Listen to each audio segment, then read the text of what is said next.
Hello everybody, I'm Race from Azure, and today we're going to talk a little bit about weapon and player roles in Splatoon.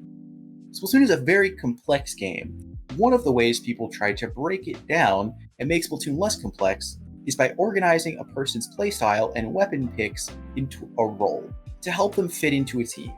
Then, by picking roles that synergize or work well together, you can try to make a solid team that works well and wins games.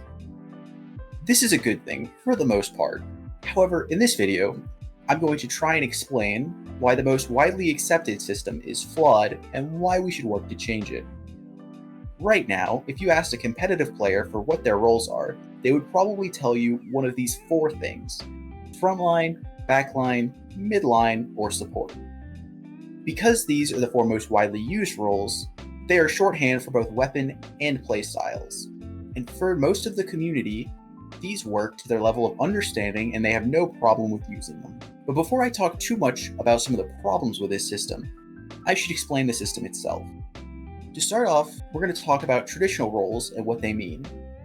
Let's start with a simple one: backline. The one that I'm most familiar with, as it's the role I've put the most time into. Backlines are considered the long-range weapons: splatlings, chargers, jet squelchers, etc. They specialize in staying alive and holding space, while also having some of the most impactful specials in the game, like Stingray and Booyah Bomb. So they often are integral when making team compositions, and because of this, teams normally run one backline.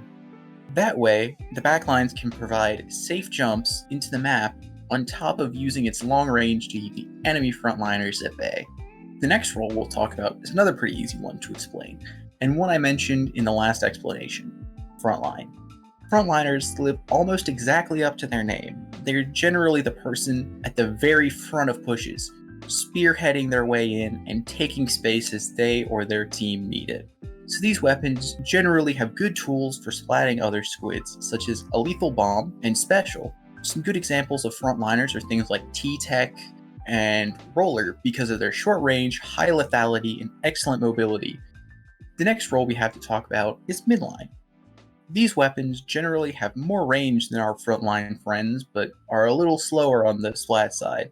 This puts them between backline and frontline, generally being good options to deal with both of those previous roles, because they can outrange frontliners, but they're much more mobile than backliners.